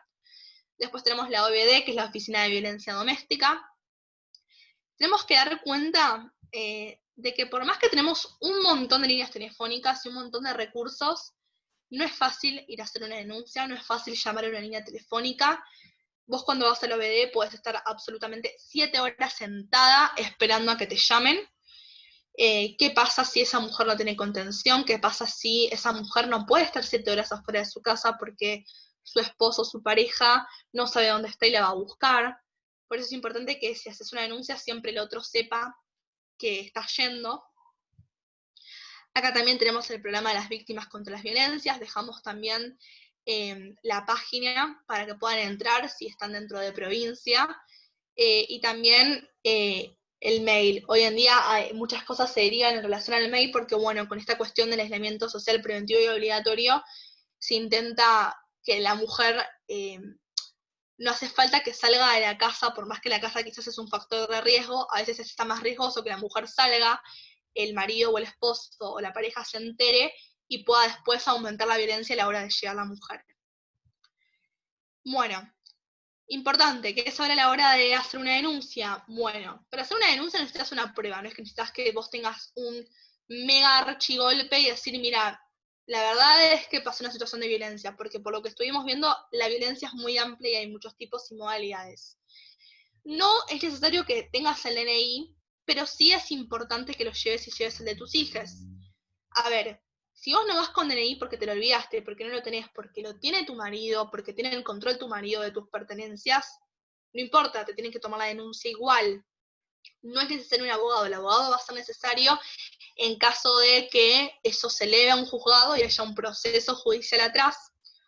es importante tener en cuenta que las medidas de protección no te las van a dar en la comisaría, sino que te lo van a dar en la fiscalía o en el juzgado, y que recién se van a habilitar esas medidas de protección cuando esté notificado el agresor, es decir, cuando la comisaría notifica al agresor de estas medidas, recién ahí se van a dar esas medidas, y que tienen fecha de caducidad, que suele ser de 3 meses aproximadamente. Bueno, distintas medidas que podés pedir. Bueno, prohibición de todo contacto del agresor hacia vos o hacia tus hijos, exclusión del agresor del hogar, o en caso en que vos te quieras ir, que haya una presencia de una fuerza de seguridad que te acompañe. Prohibir que el agresor pueda vender cualquier bien que sea de ambos considerado hoy en día bien familiar. Y bueno, esto es importante, que es la prohibición de lo que son los sistemas de alerta, que bueno, te pueden dar el famoso botón antipánico. Acá tenemos lo que fue este año, hasta julio, cuántas comunicaciones por violencia fueron recibidas. Ahí tenemos las consultas y las intervenciones. Son un montón, 66.121 comunicaciones totales. Bueno, ¿qué hacer y qué no hacer? Me parece importante dar cuenta de no psicopatologizar al agresor como principal medida. Quizás para UCI, para mí es un tema muy importante porque es algo que pasa para los profesionales de la salud mental. No decir que el agresor es un perverso, no decir que el agresor está loco, que es psicótico. Hoy en día son palabras o frases que solemos decir. No, porque es un perverso, porque seguro está loco. Bueno, la realidad es que muchos agresores son lo que hoy se denominan hijos sanos del patriarcado. ¿Qué quiere decir? Que nacen dentro del patriarcado, que se crían dentro de un sistema patriarcal, en donde se les enseñan que tienen control y poder hacia las mujeres, en donde cada vez que prendes la tele, un femicidio cada 29 horas, y lo que se preguntan es, bueno, ¿qué habrá hecho la mujer? Bueno, ¿dónde estaba la mujer? O el que pasó hace poco, que la pregunta de los noticieros fue, ¿por qué estaba rompiendo la cuarentena? Entonces era más importante dar cuenta de por qué estaba rompiendo la cuarentena, cuando la cuarentena era mucho más exigente y mucho más obligatoria y no estaba en otra fase, estaba en fase 1. Bueno, ¿por qué nos estamos preguntando eso y no nos preguntamos por qué en realidad un hombre la violó y la mató y es un femicida? Bueno, quizás para mucha gente siendo más importante por qué rompió la cuarentena. Eso habla también de un sistema patriarcal en los medios de comunicación. Es fundamental no minimizar lo que la otra persona siente. O sea, en relación a respetar lo que quiera hacer, respetar si quiere o no hacer la denuncia. Muchas veces no es una solución, porque si esa mujer denuncia y el agresor es notificado, no tiene dónde ir, no tiene casa, no tiene hogar, no tiene trabajo, porque la violencia justamente lo que hace es excluir a la mujer de todo su entorno, de todos sus ámbitos. Entonces es muy importante dar cuenta de que la decisión la tiene la mujer y nosotros lo que vamos a hacer es siempre acompañar. Y obviamente que es importante entender que también la denuncia puede agravar la situación en relación a que si el agresor se llega a enterar que le hizo una denuncia, va y la mata. Bueno, esto tiene que ver con deconstruir ciertos mitos, ya estamos por finalizar este encuentro. Bueno, si hago una denuncia me voy a quedar sin casa. No, no es así. Solamente un juez puede solicitar que el agresor sí se vaya, sea excluido del hogar, o te tienen que acompañar para que vos saques tus pertenencias, obviamente. Si denuncia el agresor, va preso. Bueno, la realidad es que una denuncia no es similar a un proceso judicial y también tiene mucho que ver con el delito que cometió, o sea, en relación a, es un delito que figura dentro de lo que es el Código Penal, sea un homicidio, un femicidio, privación de la libertad, una violación. Bueno, si tienen que ver con estas conductas que están relacionadas a un delito penal, es muy probable que haya un proceso judicial y que, bueno, se verá si hay una mediación o si realmente hay una condena, una sentencia, pero eso lo va a decidir el juez o la jueza. O en caso en que sigan accediendo a otras cuestiones, tribunales. Es decir que tenemos que dar cuenta que muchas veces una denuncia no implica que vaya preso el agresor, pero sí implica un límite. Implica un decir hasta acá llegué, implica decir pude con esta situación y necesito que termine, porque muchas veces acudir también a una instancia que tiene que ver con algo que está por fuera de la relación y que tiene que ver con algo de lo legal, muchos hombres responden a esta cuestión legal. O sea, por más que a veces pueda agravar la situación, en algunas situaciones puede ser como un límite de esa situación de violencia. Bueno, las mujeres no denuncian la violencia porque les gusta, son masoquistas. No. Esto también tiene que ver con la cuestión de psicopatologizar, porque a veces también parece que psicopatologizando justificamos al agresor. Bueno, porque es psicótico, es perverso, no entiende bien lo que ocurrió, porque su lógica de pensamiento es así, porque procesa sin información. No. Al igual de que entender que la mujer muchas veces se queda en una situación de violencia, no porque quiera estar ahí, sino porque realmente el sistema la violenta más. Porque cada vez que va a hacer la denuncia, no la escuchan, porque cada vez que va a hacer la denuncia es todo niño, porque hay una dependencia totalmente económica con la otra persona, porque hay una dependencia emocional, porque si la persona te aisló de todos tus vínculos y de todas tus relaciones, con la persona que te terminas relacionando y pasa a ser tu mundo entero es el agresor. Pero no es por una cuestión de que soy masoquista y de que hay algo del placer, o sea, me gusta quedarme en una situación violenta. Realmente es muchísimo más complejo y reducirlo a eso es reducirlo a algo súper simplista. Lo mejor para las hijas es criarse con la madre y el padre juntos. Lo mejor para las hijas y para todo niño o adolescente es criarse en un ámbito y en un contexto en donde no haya violencia. Realmente, si uno está dentro de un contexto violento, son víctimas, porque sufren daños tanto indirectos como directos. Vivir en un contexto en donde hay gritos, en donde hay amenazas, en donde hay insultos, no solamente dañan psicológicamente a ese niño, sino que destruyen su autoestima, destruyen su posibilidad de comunicación y también aprenden. O sea, los niños hoy en día aprenden mucho por observación. Entonces es importante saber que la mujer puede irse y no va a destruir a la familia, porque lo que destruye muchas veces es vivir realmente en un ámbito y en un contexto violento. Y por último, queremos traer un concepto que acá dice que se remite a una nueva práctica de hermandad entre mujeres en el contexto patriarcal. Yo taché el nueva, yo creo que es una práctica que está hace mucho tiempo, solamente que no se le llamaba sororidad, que tiene que ver con esta hermandad que se crean muchas mujeres y principalmente dentro de los movimientos feministas, en donde dentro del círculo feminista también se resignifican un montón de situaciones en donde se puede entender mejor la violencia. Y en donde también, esto no quiere decir que haya una cuestión de igualdad, sino que tiene que ver sobre una modificación en la forma de relacionarnos con el otro. Y también tiene que ver con dejar de ver a la mujer en una lógica de competencia, de odio, de envidia, sino ver que es una mujer que está dentro de un sistema patriarcal. Y esto tampoco tiene que ver con que ustedes no pueden odiar a una persona, porque también se desvirtúa mucho con esto de, bueno, pero a mí esta persona me cae mal. No tiene que ver con eso. Tiene que ver con que si la otra te cae mal por la vida y porque la cuestión de amistades y de relaciones vinculares, si la otra está pasando por una situación de violencia de género, vas a estar.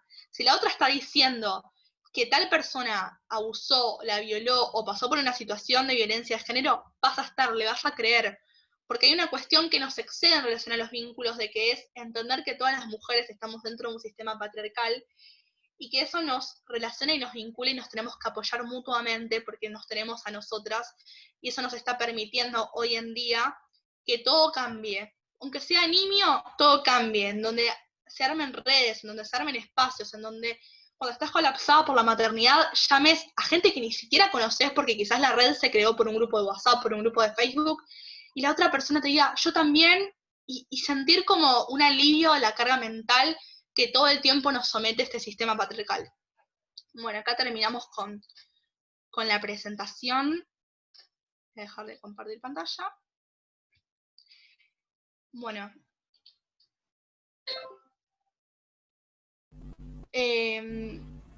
No sé si quieren... Ahí estoy viendo los comentarios que están haciendo por chat.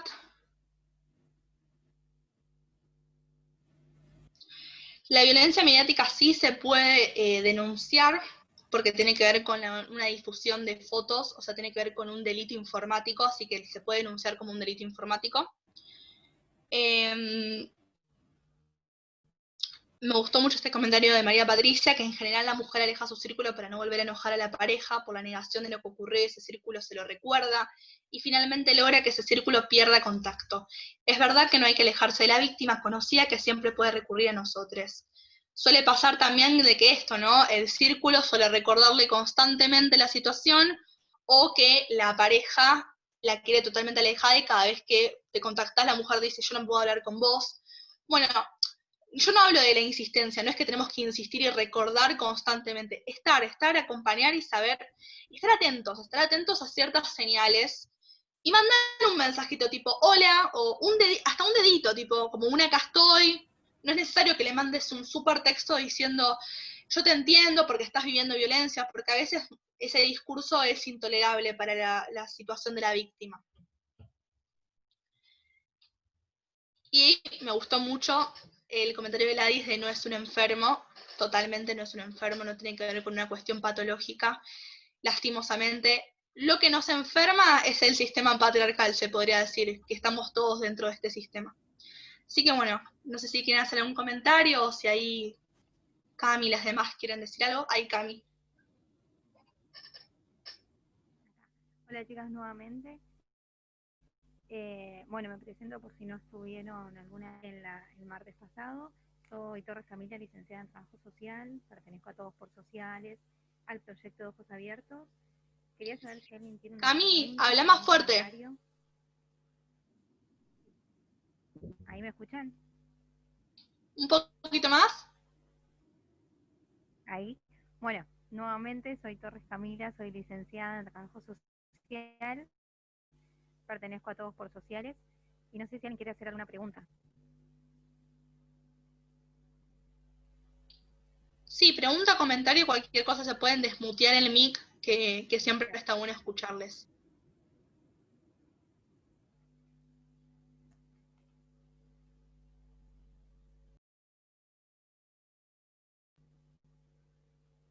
Bueno, por lo visto no, igual las invitamos a que el sábado, nuevamente a las 16 horas, tenemos la tercera parte. Sí, el sábado tenemos la tercera parte. Hola, ¿puedo? Sí, Zulma. Bueno, gracias. No sabía si me escuchaban. Con respecto a la violencia, acoso callejero. Bueno, yo soy docente y hemos dado también en presencial el año pasado y desde hace tiempo talleres de ESI. Y hablamos mucho con los adolescentes estos temas también, porque justamente ellos tienen contraturno, hacen gimnasia fuera del establecimiento. Bueno, entonces los más grandes siempre nos cuentan, van solos, obviamente cercana al colegio, y muchas veces, bueno, de hecho he tenido que frenar la clase como para dar una clase de biología normal, con contenido de biología, para frenarla y dar estos temas, ¿no? Con lo cual decían, sí, profesora, no sabe el miedo que tenemos cuando vamos a la calle y sabemos que en esa casa, en tal casa, hay un señor que nos chista. Entonces, ¿cómo? Justamente, una reunión con la directora, en tal caso, por suerte, siempre bien predispuesta a la charla, una reunión con los padres y con alguno de los padres, porque lamentablemente no van todos, ¿no? Papá, mamá. Y bueno, y con ellos también, justamente, en ese momento, en ese año todavía no estaba, fue hace tiempo también, habías mencionado, Florencia, de que es muy nuevita este nuevo artículo, ¿no? Donde se puede denunciar. En ese momento no estaba. Si bien te puede denunciar a algún policía, pero no siempre está el policía, ¿no? Entonces la pregunta es, que ¿en qué situación, cuáles serían esos pasos o esos protocolos como para poder denunciar también a este tipo de personas? Bueno, primero y principal, a veces quizás cuando se hace una denuncia a una comisaría, porque se podría hacer la denuncia a la comisaría, lo que se recomienda es imprimir la ley. O sea, hacer una impresión de la ley, principalmente el artículo 6, en donde especifica el acoso callejero como violencia, que está hace recién 2 años, hace muy poquito.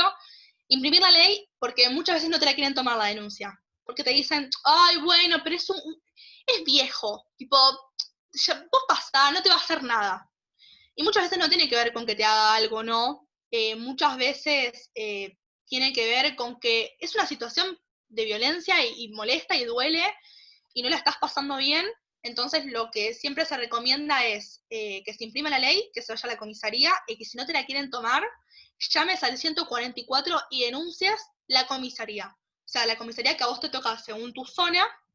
Bueno, llames al 144 y digas, tal comisaría, de tal zona, de tal jurisdicción, no me quiso tomar la denuncia por tal ley, por tal artículo, y el 144 te va a comunicar de que ellos te van a tomar la denuncia y lo que se debería hacer, entre comillas, es que el 144 le notifique a la comisaría que cómo puede ser que no tomó la denuncia. Esto es lo ideal. O sea, sabemos que muchas veces no pasa, pero lo ideal sí es que pase esto, llamar al 144, y yo estoy muy en contra de que las instituciones educativas sean contraturno, muchas veces las gimnasia, porque también son en horarios que suelen acordar con a veces el almuerzo y demás, que no hay nadie en la calle, que parece ser una calle vacía en donde todas las mujeres vamos caminando como en grupitos, ¿viste? Yo me acuerdo que hacía eso con mis compañeras, caminar en grupos para ir. Estaría bueno también que se pueda pensar desde el Ministerio de Educación algo en relación a qué pasa con las actividades que quedan en contraturno, qué pasa con los horarios. Yo me acuerdo que cuando estaba en primer año, quizás gimnasia se ponía pegadito apenas terminabas el colegio porque consideraban que eras más chica para ir sola caminando. Bueno, además de la edad, las mujeres estamos muy expuestas en la calle de cualquier edad, entonces estaría bueno también pensar esto. Pero en relación a la denuncia, es la recomendación, que vayan con la denuncia impresa y que nos llamen al 144 o manden un mail. El 144 atiende las 24 horas. Sí, tal cual, ellas lo que me decían, que venían en grupitos y abrazadas, y además de la vereda de enfrente de la casa de este señor, obviamente los padres fueron, uno de los papás fue a hablar con este señor, después no sé qué más pasó, esto ya fue hace tiempo, pero lo que se me ocurre ahora como sugerencia cuando volvamos de manera presencial, estaría bueno tener esa denuncia, esa ley impresa ya en el colegio, y por qué no pegarla en algún lugar, o por qué no pegarla también en algún negocio, ¿no? Como para tenerlo en cuenta. Estaría bueno de manera informativa, como sugerencia, ahora se me ocurre, ¿no? Gracias. Bueno, estaría buenísimo tenerlo quizás también en lo que es el cuaderno de comunicaciones que suelen tener, que a veces lo lleven, o que el colegio haga la impresión para dárselas y para informar sobre la ley, porque también hay poca información de que el acoso callejero se agregó al artículo 6. Y también está bueno que como institución habiliten espacios en donde realmente se puedan sentir cómodas las mujeres. Y me parece muy buena idea pegarla en los locales y demás, así que si tienen conocides que tienen algún local en la calle, sea kiosco, lo que sea, pegar un cartel, y también pegar un cartel de que sepan que pueden entrar al local, de que si están en una situación incómoda o que no quieren estar o que necesitan llamar a alguien, pueden entrar, habilitar como esos carteles de decir, acá pueden entrar, porque muchas veces hasta nos da miedo entrar a los locales porque quedamos como las locas que estamos imaginando, fantaseando situaciones, y muchas veces no es así, y si estamos imaginando una situación que no se da, tenemos miedo igual, y el miedo es válido, todas las emociones son válidas siempre. Y sí, la ley Micaela es muy importante para todo lo que es funcionario público. Lastimosamente, la ley Micaela no está para absolutamente todas las profesiones. Es algo que se debería habilitar urgentemente, que mínimamente en todas las universidades o terciarios se esté dando.